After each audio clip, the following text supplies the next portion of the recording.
Today I'm going to show you how I got the batteries mounted.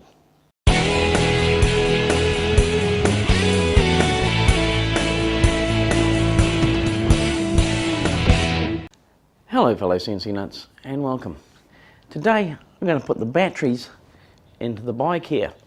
Now I'm going to put the batteries in this cavity here. But a lot of people end up putting their batteries on a carrier at the rear of the bike like this. Now that's nice and simple. You can even get a nice bag that'll go on the back there to actually hold them. The only problem I have with it is the weight from the batteries ends up quite high, and I'm using a lead acid sealed gel cell battery. That means there's quite a bit of weight there. And if I can get the batteries much lower, sitting here, it's going to help with the center of balance on the bike here. So that's my plan. The other option I had to consider is what size battery to use. These are a 7 ampere hour 12 volt battery. This is a 12 volt 12 ampere hour battery.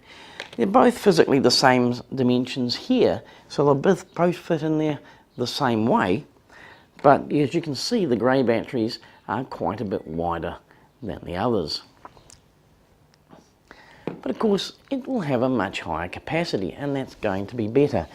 These two batteries here will store 280 watts of energy. The motor is 250 watts, so taking into account efficiencies and things, it should run the motor for around about an hour, all going well. These ones here are only 7 ampere hour, so if I get half an hour out of it, I'll probably be lucky. So with that in mind, my idea was to simply mount the batteries in here and I'll be away and laughing. But that's where the frustration begins. Trying to get two batteries into this cavity is, oddly enough, more difficult than it sounds, even given the fact there's enough room in there for 3 of them. So I finally decided that I would go for the larger battery here, make a wider box to accommodate it, and if I didn't like it later, then I could cut it down and put the smaller batteries in. And this is the design I came up with for the box. It's made from 3/4 inch plywood on the bottom and up the front here, 1/2 inch plywood on the side here, and what I've done is I've scalloped out underneath here. You can see from this piece of plywood here, it has a radius cut into it, which perfectly matches the diameter of the down tube here. That means there's only about 1/4 inch of material here that's actually sitting on here, so it preserves as much space in here as possible while hugging the entire pipe, which should make it quite a bit stronger. Also gives decent fixing sizes to the side here. Now the aim of the exercise is that I would then screw through into the bottle holder fittings here, and that would allow me to attach it in here. Unfortunately, I didn't have mounting points on this part of the bike. If I did, it would have got around so many problems. But to sort that out, I have these here. These are electrical conduit fittings. They're clips, and they clip onto here very nicely. Now it's quite difficult to get this in here because one of the problems is that it has to move its way forward as far as possible to allow room for these clips to get into the right place. But once it's in the right place and clips in, it's not going to go anywhere. 2 screws go into the down tube here, into the bottle holder, and that is on for the long haul. Now I've skinned the side of it with this here. This is an aluminium signboard.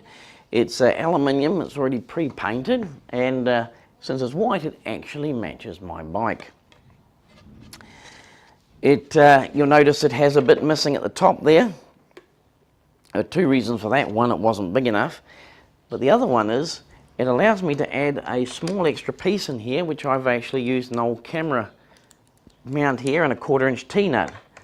This will then bolt in here to seal the box, and when this is removed, I'll have access to the charging port for the bike, which keeps the charging port hidden and out of the weather.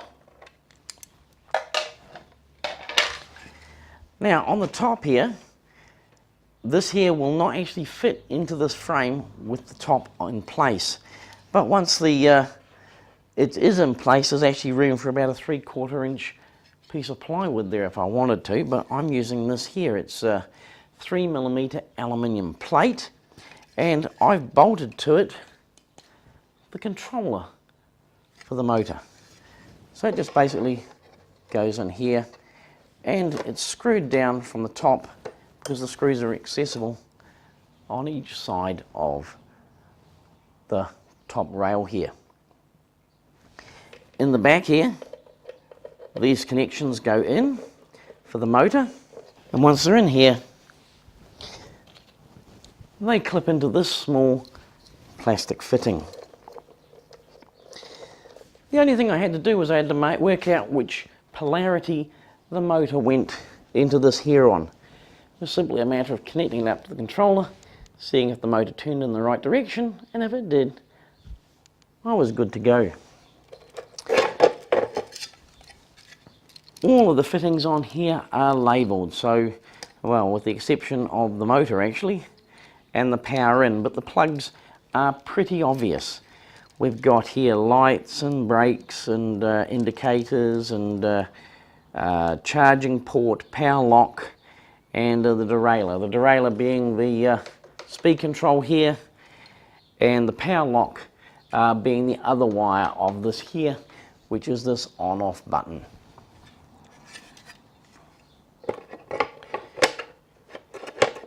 Once you've got it in place, plugging it together is really pretty simple. So the only part I'll be making on the CNC machine is this. It's designed to go on the bottom rail of my bike, and it has a radius here that matches the bottom pipe. I've machined a couple of slotted holes into it so that it can attach using the bottle rack mounting points. And the only reason I'm not making the entire battery box out of or on the CNC machine is it's just a hell of a lot easier to do it manually. But I do need to make this moulding. I need to get this piece sculpted out here. Now, as complex as that look, it's actually quite simple. Here's the drawing for it. I know it doesn't look much, but if we use moulding toolpaths, we can get some quite spectacular results. Now, these here are the mounting holes, and this here is simply a final cutout to cut my wood free of the stock. So what I'm going to do is I'm just going to temporarily hide those, and that leaves us with two lines.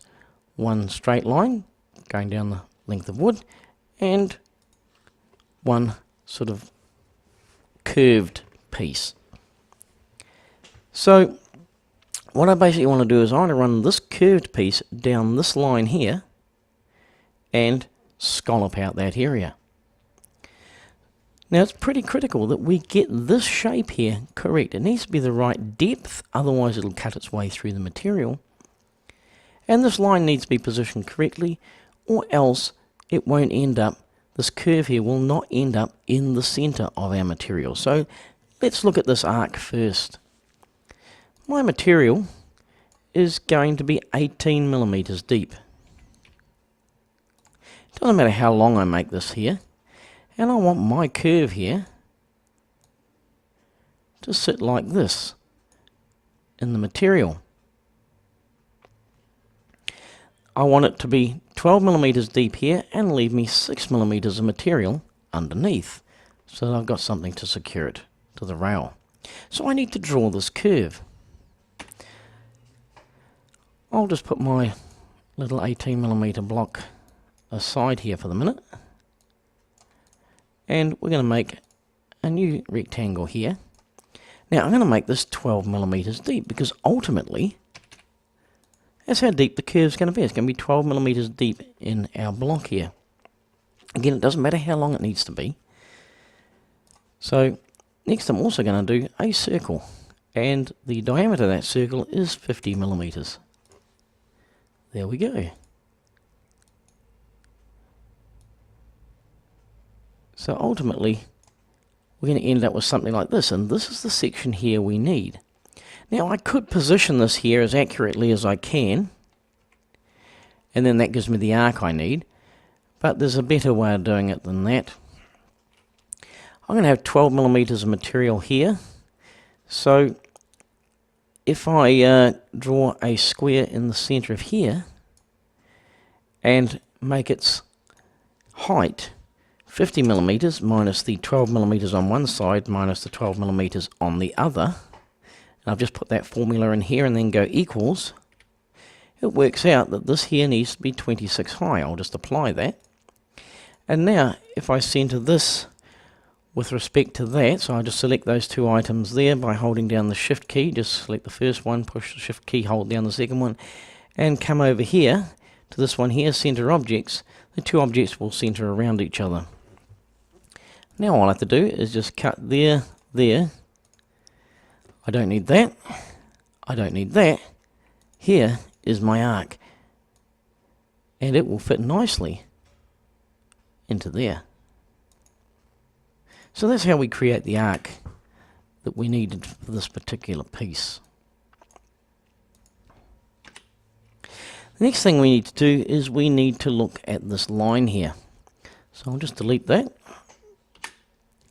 And I'm going to take my arc here and just highlight it. And if I come down to the bottom right here, I can see exactly how wide that is. It's 42.709 millimeters wide. Now this piece here is 65 millimeters wide. So if I get out a calculator, I'll be able to work out how much material should be left either side. So I'll just pull up the calculator.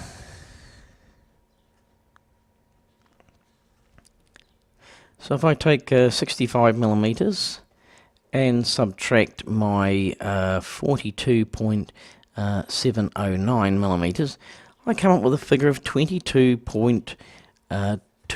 I'm going to divide that by 2, which means there should be 11.455 millimeters on both sides here. So that's what I'm going to do. I'm going to now take draw a circle, just put it in here, and I'm going to give it a radius of that calculated figure, 11.1455. Okay, so now what I can do is I can take a line here, just go there, draw it across, and make sure it's 90 degrees, and there we are. That looks a little bit short. I'll just make it a little bit longer there. There we go. Okay, so that's the line here in the correct position. So now, when I add this to this, I should end up with a curve running right down the center of my material here. So let's make a molding toolpath. I'm going to come over here and select molding toolpath.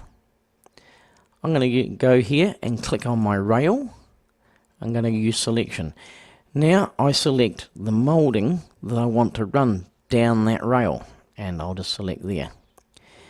Now here's the first problem. It's going to try and put that molding off on this side here of that rail. So I could either move this rail over here, or I can just simply right click on the rail and go reverse rail. And now this molding here is on the opposite side of the rail. Now if my molding here had a bump on one side, for instance, so it had to be a specific way around, I can also click on there and go reverse profile, and it'll reverse the direction of cut, or direction that the profile faces. In this particular instance, because the profile is identical both ways around, it doesn't matter. I can see that my rail here is a little bit longer than it needs to be, but that's fine, it's not going to matter. And there, if we look at it end on, is our cut. Now let's just take another closer look at our setup here. We can see here that we have a little slide. We could actually put our moulding lower down into the material, leave less on the bottom, and we'll basically bury it deeper into the material, but I don't want to do that because I've already calculated it to be correct on here. Next we have to select what our tool is. Now I've selected a 5.6mm ball nose cutter. That's going to be doing the final profile, and I'm just giving it a 15% step over. On here I also can use a large area clearance tool. In this case I'm going to use a 1/4 inch down cutting spiral bit, and I'm going to give it a 30% step over, and it's going to do cutouts at 1/4 inch at a time. So we'll just calculate that. Now you'll see here it's created two separate toolpaths. One is the clearance toolpath, which will run first, and then it'll be followed up by the final profile. So let's look at the first toolpath here. I'll just go preview selected toolpath. I'll select this one. Okay, and as you can see with the 1/4 inch bit, it's cut this out for me. And now I'm going to do the second toolpath, where it's going to go through with the ball nose bit and cut out the second pass. And there it is. There's our scalloped out section. So I've now turned on the second layer here, and it's brought in here my 2 holes and the final cutout. So let's take a quick look at that as well. We'll add them in. So the first thing I'm going to do is I'm going to do these holes here. I'll just select this hole, hold down the shift key, select the second one, come over here and do a profile. Now I want to do a profile on the inside of these here. I'm going to use a 3mm upcutting spiral bit, and I'm just going to calculate that. And we'll just preview the selected toolpath, and there's our slotted hole. Next I'm going to use these two here, select both these outside rings, and I'm going to do a pocket of those ones. I don't want them to go all the way through. I do want to clear the area out there, and I'm going to pocket them down to 13mm deep. So we'll just preview that toolpath, and in actual fact I'll be putting these toolpaths here up the top there, like so, to do before I do the final cut. Then it'll follow up with this toolpath,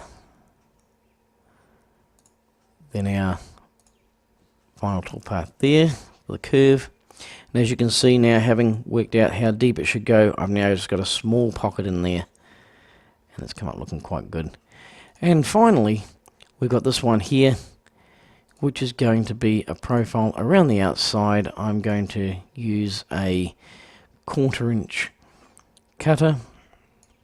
I get a down cutting spiral bit cutter. I'm going to go 18mm deep, and I'm going to go on the outside of that.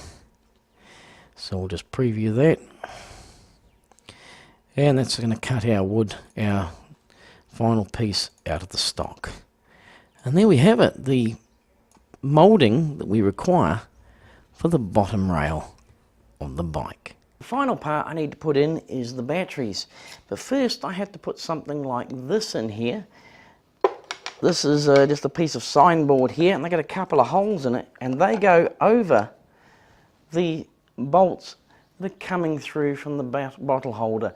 They're sitting a little bit proud, and I don't want the batteries sitting on them. It'll just rub a hole in the bottom of them. I'm going to make some slightly wider ones of these here shortly. Next I'll take my battery, and I've already wired up the plug on the end of it. It came with the plug as part of the kit, and I'm going to put the first battery in like so. I can then take the second battery, and I'm going to keep its contacts close to it here, so that if I do go over a bump and it leaps up, we're not going to have a problem there.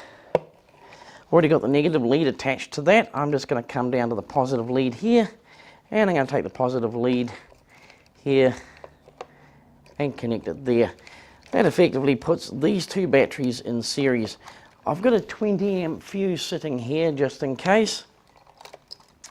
And here is the connection for the power, and it just plugs together like so. It really is very handy that they supply all the plugs with this kit. Now if I simply push the button on here, the controllers lights up, and hopefully the motor turns. So that looks like a job well done. Now the last piece I have to do is I have to cut a piece of foam to go in here to hold these batteries down. I want to make sure, especially this one, it doesn't leap up and hit anything. I'll be doing that a little bit later. But now the side cover can simply screw in place. Now as you can see, that's left this here open. And that's because it provides me access to this here. This is the charging port built into the controller.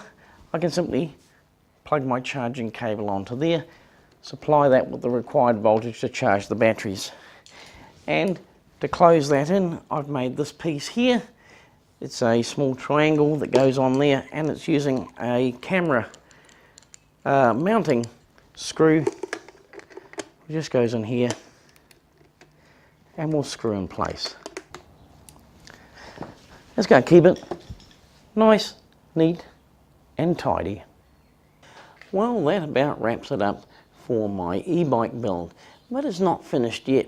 There's still some things I want to explore. I want to look at moving this motor to under here and take advantage of the bicycle gearing setup.